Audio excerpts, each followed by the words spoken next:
Let me tell you something about the Corvash arena before I tell you what happened that day. Because if you don't understand the arena, you won't understand why what happened mattered. Corvash isn't just a fighting pit. It's not some rough-edged underground cage where low-credit gamblers throw local bruisers at each other for fun. It's the kind of structure that has history. 312 years of recorded combat events. Capacity for 80,000 spectators across 47 species-designated viewing sections. The gravity plating on the main floor alone costs more to maintain per cycle than most mid-tier colony stations spend on food imports in a year. The sand on that floor, and yes, it's actually sand, brought in from the core homeworld specifically because the original Corvashi warriors believed combat should be rooted in home soil. That sand has soaked up the blood of champions from 17 different species. Champions, not participants, not fighters, champions. The Velthari that hold the current record, Vosk the Immovable, they called him. He fought in that arena for 11 years without losing. 11 years of matches, 237 sanctioned combats, and the only way any of his opponents ever left the sand was either carried off by the med drones or escorted out the service exit wearing something that used to be called dignity. That's the context. So when the Galactic Sports Authority started the conscript inclusion program, where non-warrior species could be submitted as combat entrants, sometimes voluntarily, sometimes through station debt contracts, sometimes through what the legal documents called competitive civic participation, and what everybody else called, you owe someone something and this is how you pay it. The betting markets barely registered a new category. Humans had been in 3 GSA events before the Velthari Championships. 3 events.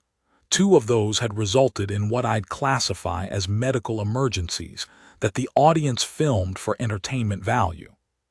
The third resulted in a human who lasted longer than expected before tapping out and walking off the sand with a broken arm and 3 cracked ribs, which the Ythran commentators had called surprisingly resilient, in a tone that translated roughly to cute, like watching a small animal try to climb a wall. That's where humans stood in the public consciousness of combat sports.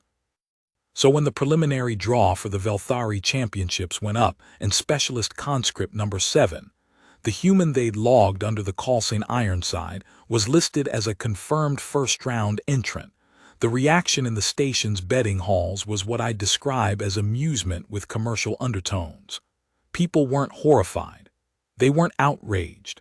They were betting on duration. There was an entire side market just for how many seconds the human would last before the Velthari combat protocol ended the engagement. I remember seeing the odds board from the logistics control room. The human's survival past first contact odds were listed at 1 in 40. The over-under on first contact to engagement end was set at 11 seconds. 11 seconds. I remember thinking that felt generous. I'd been working arena logistics for 6 years by then. My job was essentially making sure everything that needed to happen before, during, and after a match happened correctly and in the right order. Crowd management, section assignments, sanitation crew timing, med drone per-launch sequencing. The glamorous stuff. On a championship event, I had a small team and a headset, and about 800 simultaneous things to track. I wasn't supposed to be watching the fights. But everyone watches the fights. The human came into the pre-event processing area about 90 minutes before the first-round matches were scheduled to begin, and I noticed him because he was quiet. That sounds like a nothing observation, but I want you to understand what that processing area is like on a championship day. It's loud. It's chaotic. Warriors are doing their pre-match rituals, which for Velthari involves a kind of rhythmic chest striking that sounds like someone repeatedly slamming a piece of heavy furniture against a stone floor. Ythran observers are recording everything on every available sensor. The air smells like 3 different biological stress responses, all happening simultaneously, which is a smell I can only describe as sharp and complicated. And into all of that walks this human, medium height by human standards, which puts him at the low end of medium for the species comparison chart. He's wearing a standard conscript armor kit, the gray and black stuff the GSA issues, mid-grade protection, nothing special, and he's carrying a single-piece Durasteel fighting staff that looks like it might have been modified at some point. There's some kind of grip wrapping on the upper third that isn't standard issue. He comes in, he looks around the processing area. He finds a corner near the equipment check station, sits down with his back against the wall, and starts doing something with his hands. I watched from the logistics window for a minute before I realized he was braiding something, some kind of cord or fiber, just sitting there in the middle of the pre-championship chaos, braiding.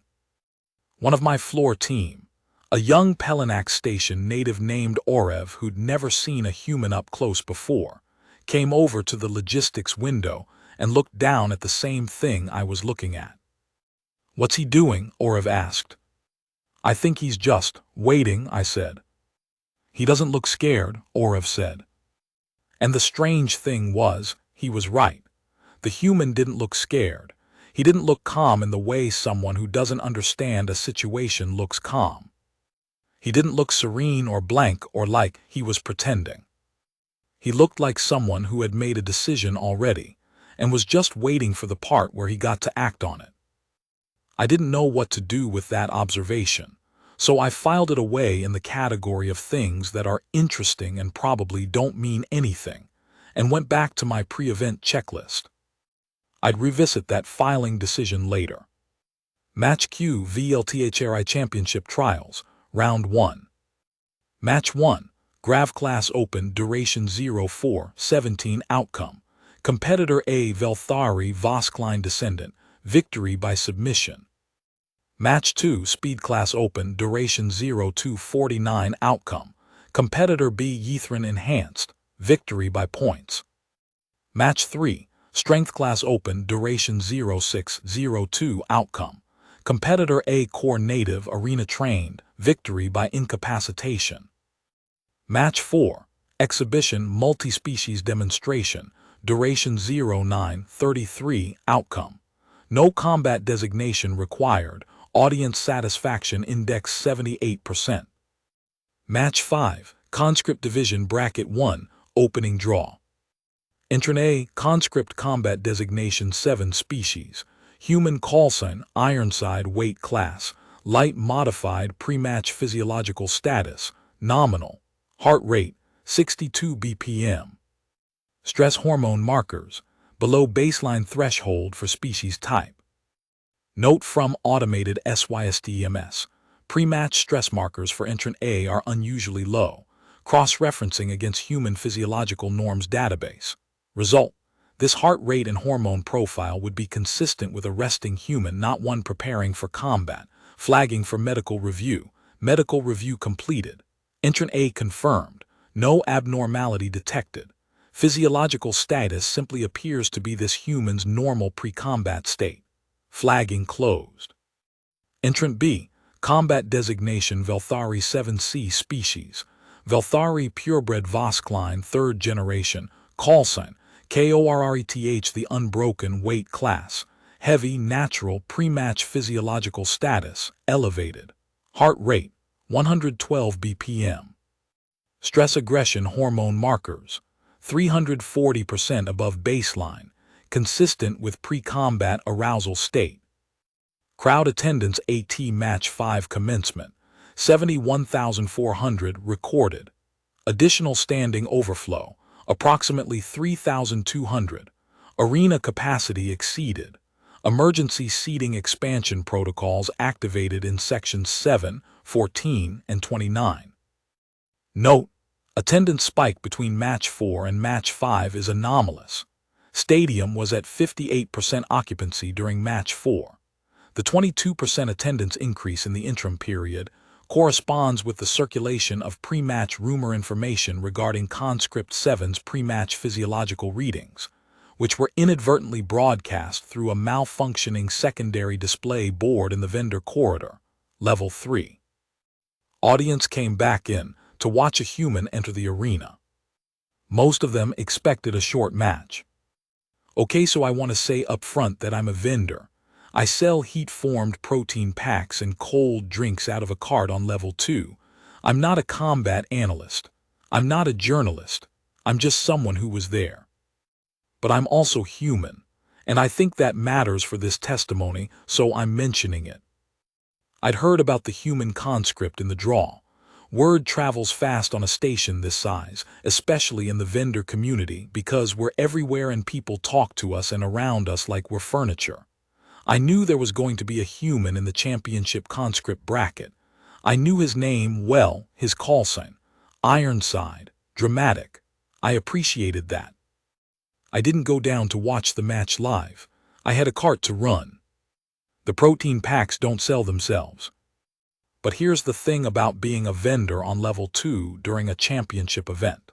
When something happens on the arena floor that makes 70,000 beings react simultaneously, you know about it even if you can't see the screen. The sound travels. Not just the crowd noise, the specific quality of crowd noise. There's a sound that an arena crowd makes when something expected happens, like the favorite wins a match cleanly, and it's a kind of warm, rounded roar. Satisfaction. Confirmation. There's a different sound when something unexpected happens. It's sharper, has an edge to it. There's a half-second of silence first, and then the sound hits, and it doesn't feel like satisfaction. It feels like the noise a person makes when they're genuinely surprised, and their brain hasn't finished processing what their eyes just showed them.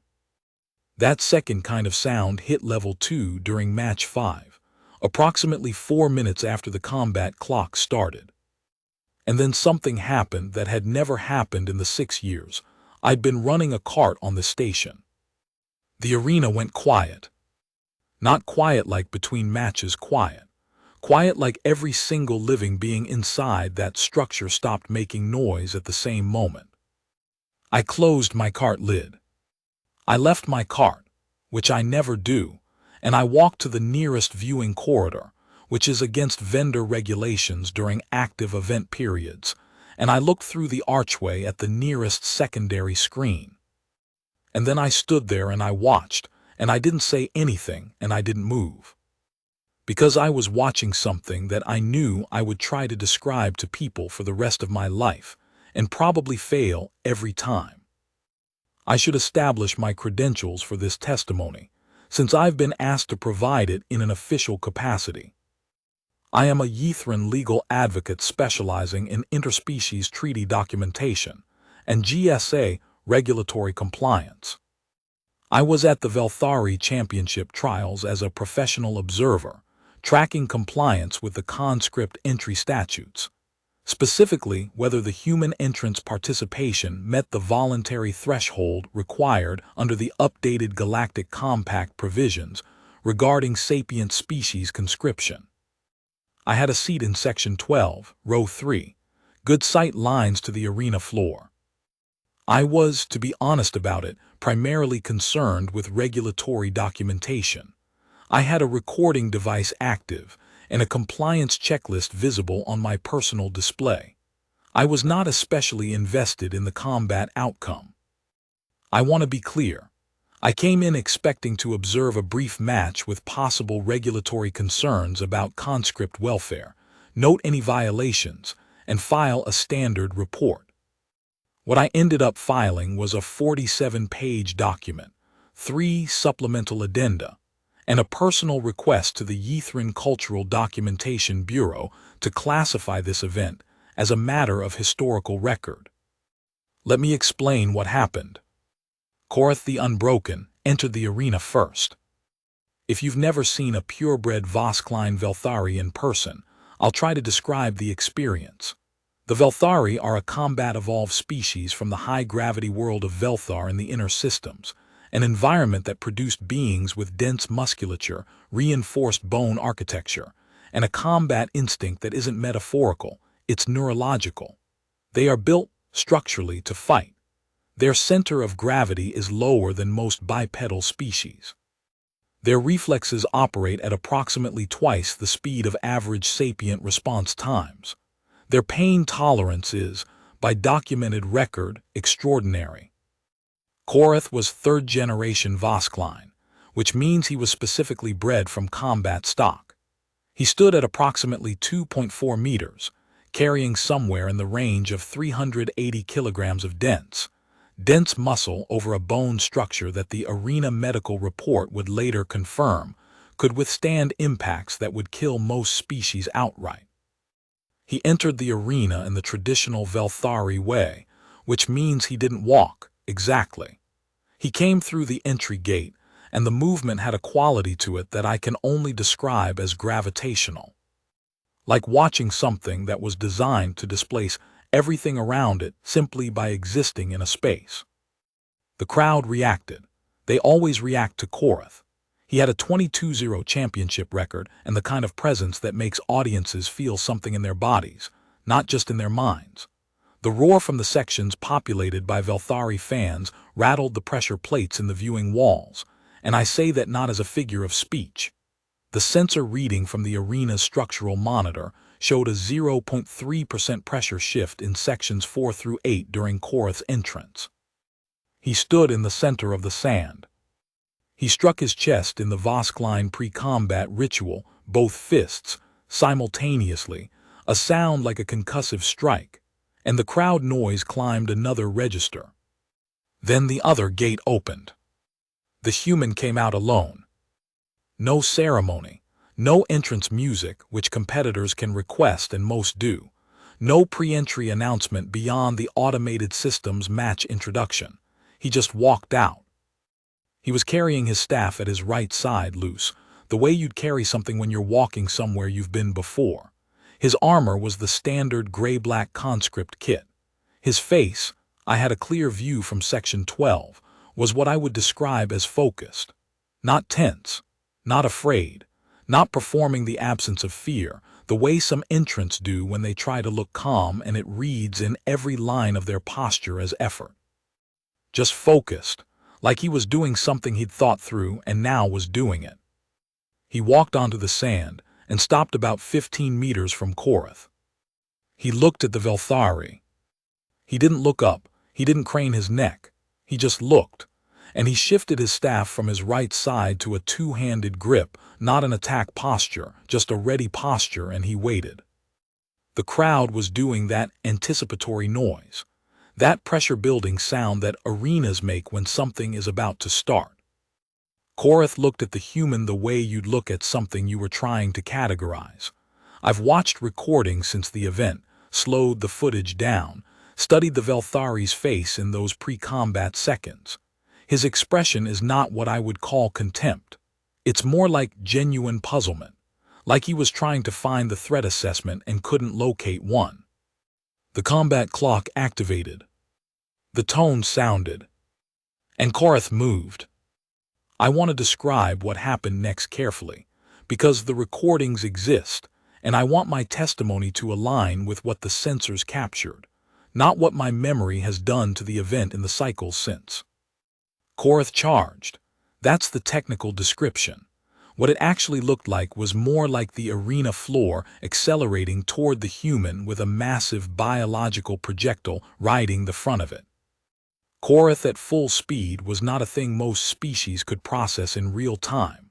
The arena's speed sensors clocked the initial charge at just under 9 meters per second, which for a being of that mass represents a kinetic impact value that the pre-match danger assessment had logged as unsurvivable without armor rated above Class 7. The human's armor was Class 4, standard conscript issue. The human moved. Not backward, not sideways in the obvious escape direction.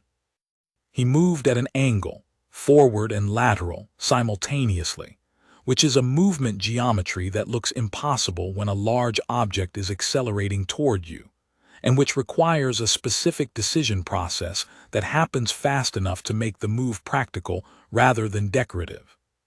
He didn't dodge away from Korath's charge. He moved across it, cutting the angle at about 30 degrees, which meant Korath's primary mass passed within arm's reach of him. I watched the sensor replay afterward, and the gap between Korath's leading shoulder and the human's body was approximately 0.4 meters. And at the moment of nearest proximity, the human brought his staff into contact with Korath's trailing leg. Not a strike. The forensic review would later call it applied kinetic redirection. He hooked the staff behind Korath's ankle at the point where the Velthari's momentum was committed to the forward direction, and used the combination of Korath's own mass and velocity to turn a charge into a stumble. Korath didn't fall. He was too well balanced for that, even caught mid-motion. But he had to recover his footing, which cost him momentum and positioning. And the human was already on his feet, already repositioned, already settled into his ready stance. The crowd noise in that moment was interesting. It had shifted register. The section with the Velthari fans had gone from anticipatory thunder to something that I'd describe as confused thunder. The same energy, but it had lost its certainty. The next 90 seconds of that fight are what I've spent the most time reviewing in the recordings afterward. Because what the human was doing had a logic to it that wasn't visible in real time, from the stands. You had to see it replayed, slowed down, analyzed through the arena's sensor grid, to understand that what looked like survival was actually something else entirely. He wasn't surviving Korath's attacks. He was studying them. Every engagement, every time Korath struck or charged or clinched, the human was doing something with the information. There's a kinetics analyst, Dr. Vesa Oren of the Galactic Combat Studies Institute, who published a breakdown of this phase of the fight 2 cycles later. She identified 14 distinct engagement points in those 90 seconds and documented the human's positioning adjustment between each one. In Dr. Oren's analysis, the human entrant demonstrates what can only be described as adaptive pattern recognition at a speed inconsistent with standard sapient response architecture. Each successive engagement sees the human positioned with marginally greater advantage than the last. What appears to the observer as desperate reaction is, on forensic review, systematic data collection. I didn't know that in the moment, sitting in Section 12. What I knew in the moment was that the human was still standing, which was already unexpected, and that he wasn't bleeding, which was more unexpected still, and that Korath the Unbroken, the Velthari who had ended 22 championship bouts faster than this, was starting to adjust his own approach, which was perhaps the most unexpected thing of all. I've worked the control room for 9 years. I've sat behind those panels for hundreds of matches. I've seen things that should be impossible happen on that sand. Nothing prepared me for that fight. Let me tell you about the control room first so you understand the vantage point. It's elevated, centered above the arena floor, full 360-degree sensor coverage. We have the speed readouts, the biometric feeds, the impact force monitors, the medical drone preemptive triggering system. We see everything. During a match, my job is to monitor all of it simultaneously and make decisions about when and whether to intervene, medical drone deployment, arena environment modifications, emergency protocols. 93 seconds into the Korath match, my biometric feed on the human showed something that made me lean forward in my chair and double-check the calibration. His heart rate had dropped. He'd come in at 62 beats per minute, already flagged as anomalously low for a pre-combat state. At 93 seconds into an active engagement with a Voskline Velthari combat champion, his heart rate was 58 beats per minute. I ran a diagnostics check on the sensor. The sensor was fine. I pulled up the stress hormone readings. Those had also dropped from pre-match baseline. I called over my secondary technician, a young core native named Elf who'd been with me for about a year. "Am I reading this right?" I asked her. She looked at the panel. She looked at the arena floor. She looked at the panel again. "His heart rate is going down," she said. "During an active engagement. During an active engagement." We both looked at the floor for a moment. "What does that mean?" she asked. "I have no idea," I said. 2 minutes and 14 seconds into the match, Korath landed his first clean hit. I want to be precise about this. Korath had landed contact before this point, but the previous contacts had all been managed: partial blocks, angled deflections, the human moving at the point of impact to redirect force rather than absorb it. This hit was different. Korath had feinted with his primary strike and driven his secondary arm forward in an underhanded movement that the arena sensors registered as the human's guard position couldn't account for. The force reading on that strike was 2,340 newtons, applied to a being in Class 4 armor at center mass. The medical drone system automatically primed for deployment. The human went backward, about 4 meters, which is what physics does when 2,340 newtons meet a body of that mass. He hit the sand on his back. The Korath fans erupted. I had my finger near the deployment trigger for the medical drone, watching the biometric feed. The human's readings during the fall: heart rate stable at 59 BPM, stress markers flat. The impact force on his chest plate registered a structural stress rating of 71%, not catastrophic, but significant. Time from impact to return to vertical: 1.8 seconds. He got up. Not slowly, not theatrically.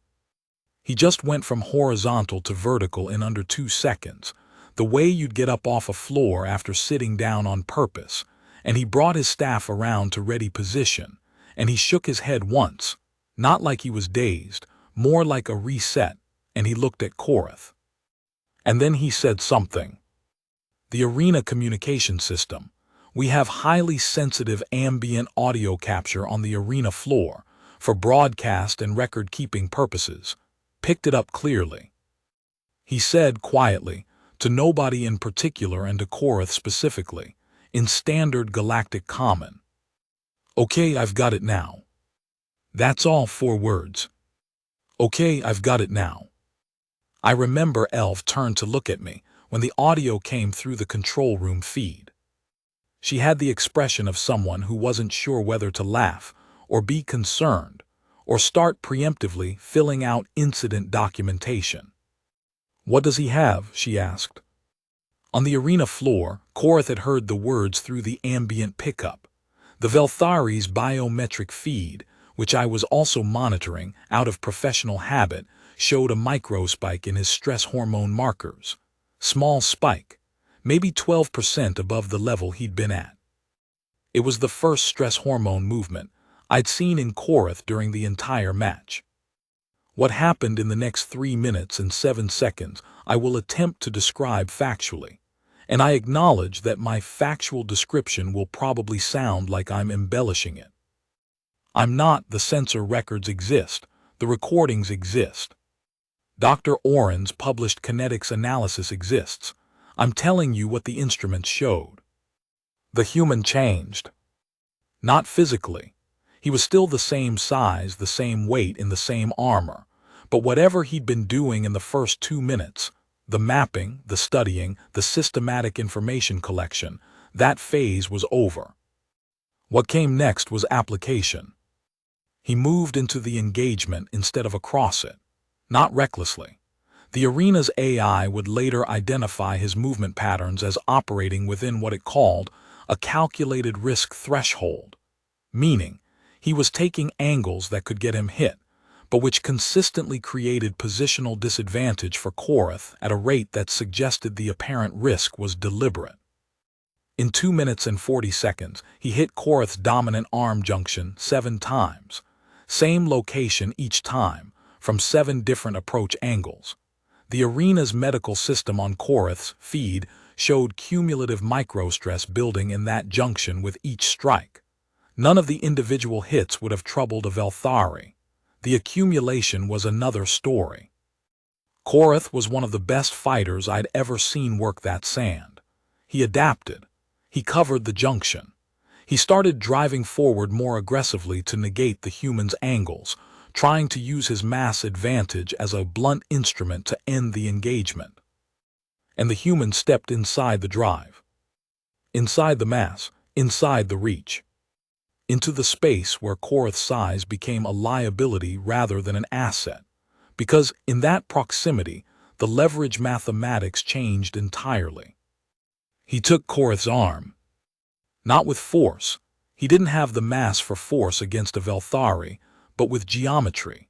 He found the joint angle where Korath's incredible strength was working against its own structure, where the natural mechanics of the Velthari's own bone system became the weapon, and he applied precise, sustained pressure at the exact point that the anatomy required to be protected. Korath the Unbroken, 22 championship victories, never tapped, never stopped. The arena sand and the blood of defeated champions and 11 years of undefeated Velthari glory, Korath vocalized. Not a roar, not a battle cry. He made the sound that means pain in every species' language, because pain sounds the same whether you're from Velthar or the human homeworld, or the cold stations of the Outer Rim. And the crowd, which had been running at that thunderous roar of 80,000 beings all at full voice, just stopped. Not gradually, not like the tide going out. Instant like a switch. The silence was so complete that when the human said, calmly and clearly, what he said next, every single one of the 80,000 beings in that arena heard it as clearly as if he'd said it in a quiet room. Arena audio log timestamp, match 50521-07. Ambient audio capture, arena floor, central sector. Human entrant, Ironside voice profile confirmed. Tell your GSA handler to come down here. Velthari champion, KORATH, breathing audible, strained. Crowd noise, 0 decibels. Complete silence confirmed across all 47 sections. Human entrant, Ironside voice profile confirmed. Do you want it alive or in pieces? End audio capture, this timestamp. Document section 1F. Continued eyewitness account, Advocate Perrin Solox. I want to talk about the silence. Because the silence is the thing that people mention first when they talk about that day. The silence is the thing that I noticed above everything else in my years of observing these events. The silence is the thing that I am still thinking about, 3 cycles later, in a way that I don't fully have language to explain. Korvash Arena, at full event capacity, produces a sound environment that the station's structural engineers have to account for. The vibration from the crowd affects the pressure ratings in the lower-level corridors. The combined audio output of 70,000+ spectators is measurable from outside the station's exterior hull. That arena went completely silent. And stayed silent. For 11 seconds. I counted. Not deliberately, I was too shocked to do anything deliberately. But I noticed afterward, reviewing the recording, that 11 seconds passed from the end of the human's question to the first sound from the crowd. 11 seconds. I need you to understand what it takes to produce 11 seconds of complete silence in a crowd of 80,000 beings from 47 different species, many of whom cannot physically produce silence as a biological resting state, several of whom communicate involuntarily through ambient sound production. It doesn't happen. It cannot happen. The mathematics of crowd biology prevent it. It happened because they had just watched a human, a species they'd considered, if they'd considered it at all, as an interesting curiosity in the combat sports ecosystem, a brief entertainment note before the real matches resumed. They'd watched this human do something that none of them had a pre-existing category for. He'd held Korath the Unbroken, 22 championship victories, Voss Klein, 3rd generation, the being the Velthari fans had come to watch win. He held Korath in a control position, on the championship sand, in front of every sensor, every camera, every paired eye from every species that had showed up to watch what they'd expected to be a very short match. and then he'd asked who was in charge of disposal. Not frantically, not desperately, with the kind of practical tone you use when you're asking whether something should go in the recycling or the general waste. Do you want it alive or in pieces? The GSA handler came down. Her name was Commissioner Delegate Thessa Orving, Ythrin, 30-year GSA veteran, a woman whose professional disposition I had always, in my years of covering these events, described as something in the neighborhood of immovable formal precision. She was walking fast. She came through the arena floor gate, which requires a special authorization code, not a fast process, and crossed the sand to within speaking distance of the human. The human had not moved. Korath had not moved, could not move from what the arena's sensors were showing. The control position the human had him in was applying sustained pressure to the joint complex in a way that made any movement an active decision to cause serious structural damage to the Velthari's own arm. Korath, to his credit, and I say this as someone who has immense respect for that fighter, Korath was not making that decision. He was being still. He was managing what was happening to him with what I recognized as a professional's disciplined restraint.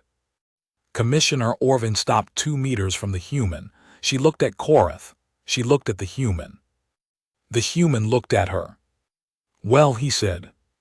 Orvin was silent for a moment that stretched in a way that moments don't usually stretch during active championship matches. "This engagement," she said carefully, "can be concluded with a tap-out submission under GSA regulation." "I know the regulation," the human said. "I'm asking you what the GSA wants done here. Because this arena pulled me from my assignment through a debt conscription code. I didn't come here voluntarily, and as long as I'm here, I'm going to do my job correctly. So tell me what you want." Another silence. This one was smaller, 7 seconds the recording shows. "Stand down," Orvin said. "Allow me to call the match in your favor." "I know you can call the match," the human said. "That's not what I'm asking." Orvin looked at him for a long moment. "What are you asking?" she said. The human seemed to consider this. "I'm asking," he said, very quietly, "whether the 22 beings this Velthari ended before the tap-out threshold got the same question asked on their behalf. Or whether the question just wasn't considered relevant when it was them." The silence that followed that question was not the 80,000-person silence. It was the silence of Commissioner Delegate Thessa Orving, 30-year GSA veteran, standing on the championship sand with her answer visible in the 4 seconds she took before she responded. 4 seconds is a very long time to wait for an answer you already know. I've done floor security at this arena for 11 years. You want to know what I've seen in 11 years? I've seen everything. I've broken up post-match disturbances involving 6 different species trying to settle a betting dispute physically. I've guided civilians away from competitors who were still in fight mode adrenaline after the match clock stopped. I've done medical triage on fighters who didn't make it to the drone in time. I've seen the Korvash arena in every possible configuration of chaotic, loud, and complicated. I was on floor level during match 5, south side near the competitor entry gate. When the human asked his question, and I was close enough to hear it without the broadcast system, just by proximity, I had my hand on my restraint tool out of professional reflex, because when something unusual happens on the arena floor, my job is to be ready. What happened next meant I didn't need the restraint tool. The crowd went silent, and in that silence I could hear, very clearly, the sound of Korath the Unbroken's breathing, strained and controlled and deliberate. And I could hear the human's breathing, which was not strained at all, which was, if anything, slower and more even than when he'd walked onto the sand. And I could hear, from somewhere in the upper sections, a single being starting to make noise before everyone else, a Velthari spectator from the Korath fan section, making a sound I hadn't heard from a Velthari crowd before. Not a roar, not the chest-struck aggression sound. Something that, through my translation earpiece, rendered approximately as recognition. I want to tell you what happened when Commissioner Orvin answered the human's question, because I think this is the part of the record that matters most, and that I'm most afraid is going to get summarized away into something smaller than it was. She said, "You're right. And I'm sorry."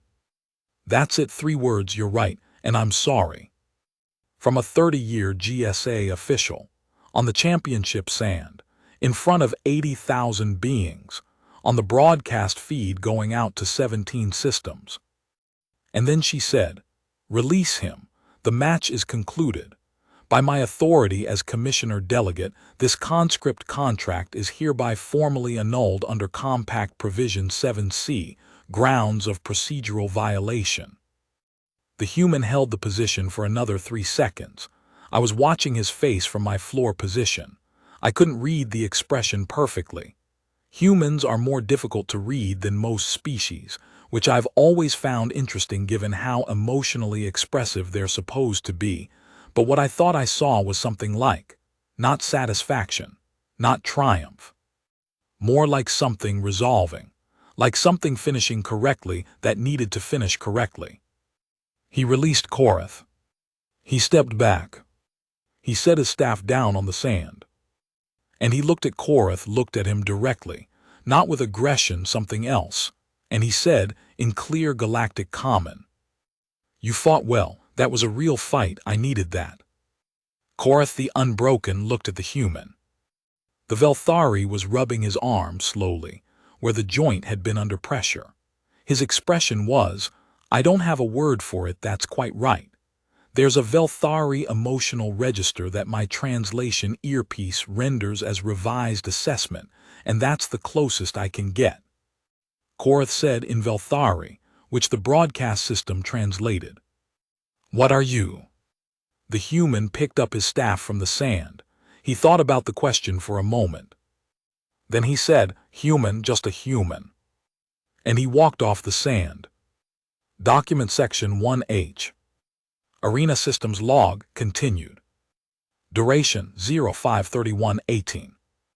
Outcome, Human Entrant Ironside. Victory by control position. Match officially concluded by GSA Commissioner Delegate Authority. Final biometric reading, Human Entrant, heart rate 61 BPM. Stress hormone markers below pre-match baseline.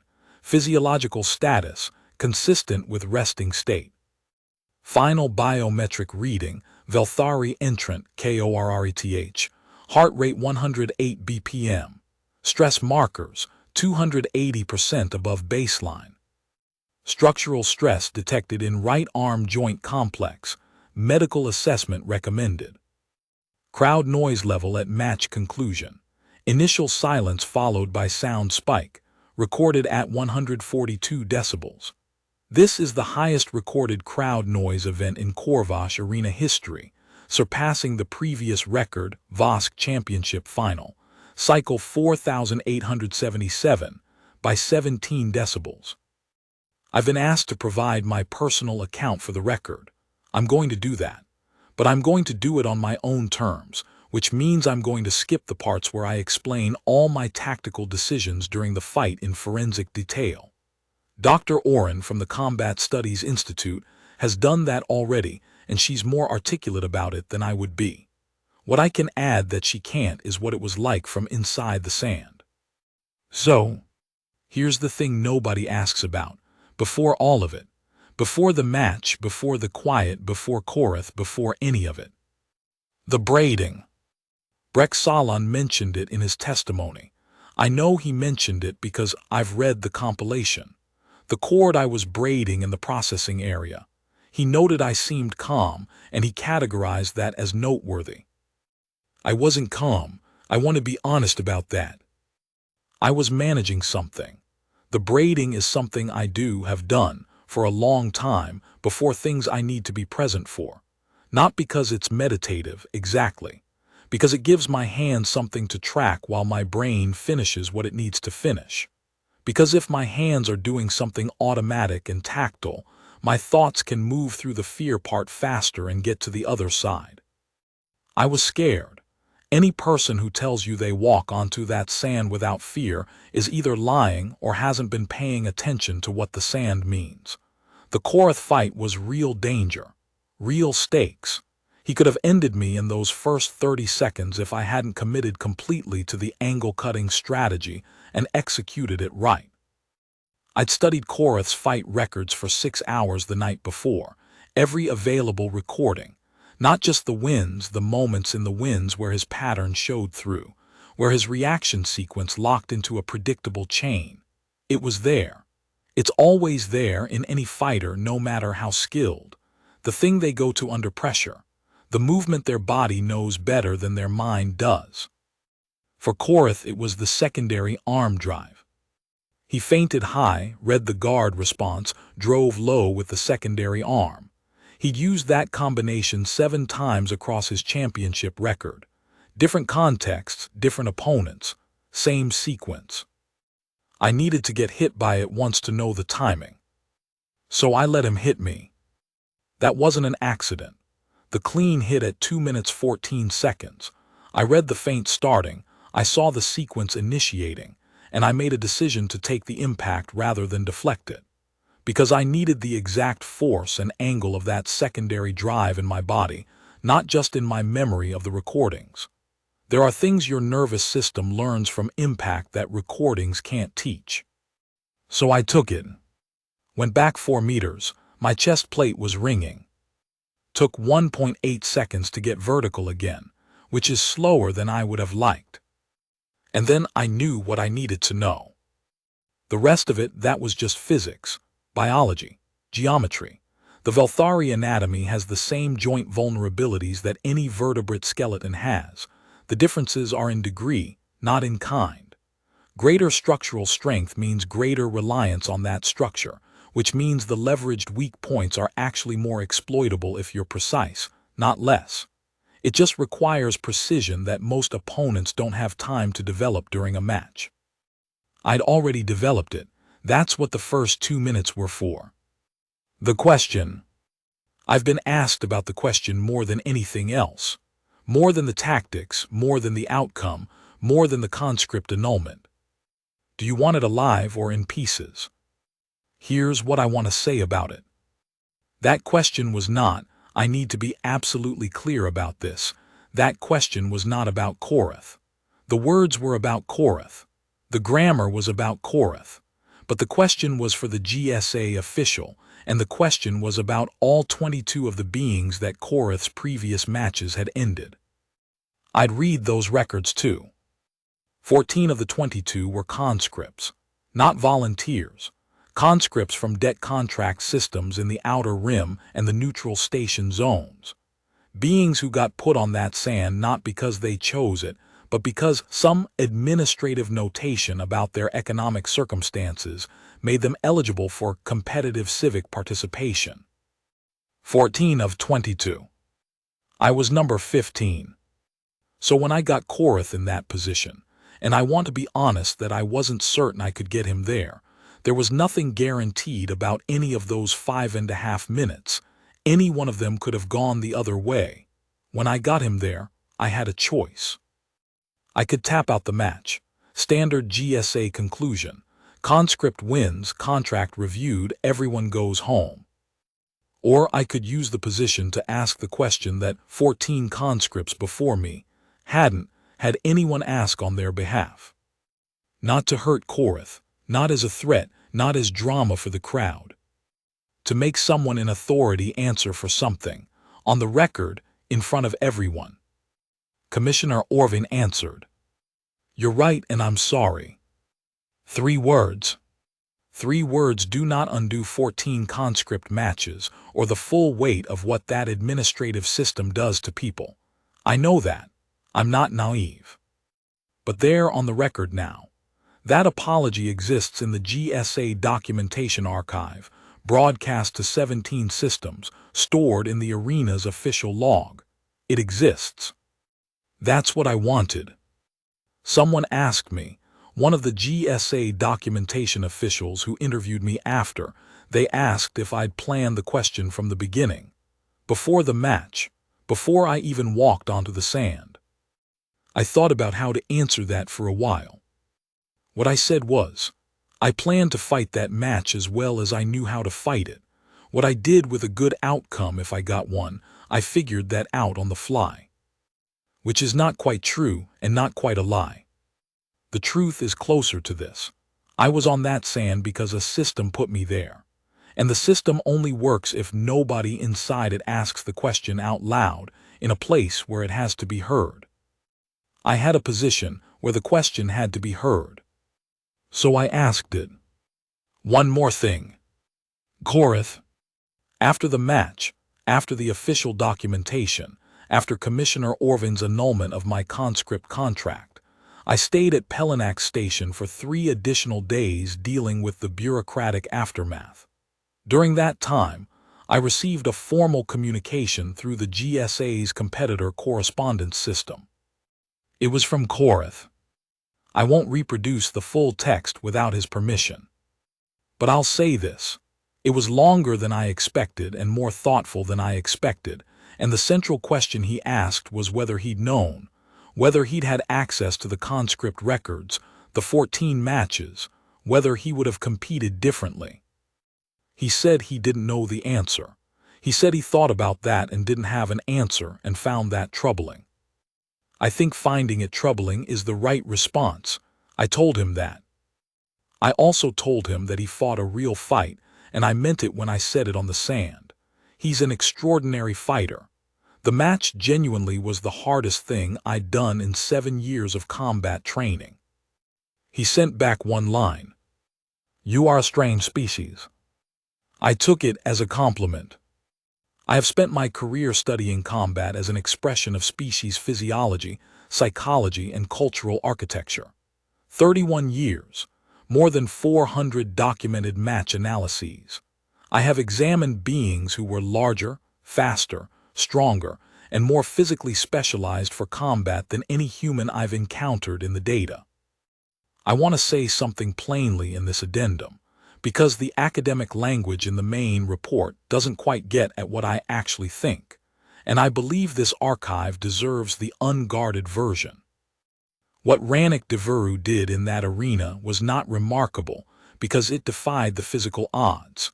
The physical odds were formidable, and the tactical intelligence required to navigate them was genuine and impressive and worth studying. But that's not the thing that stays with me. What stays with me is this. Most beings, when placed in the center of a system that has done harm, even harm they didn't cause, even harm they could not fix, most beings manage the situation. They survive it if they can, they exit it if they can, and they do not use the resources of their own survival to force the system to hear the thing it has been choosing not to hear. Most beings.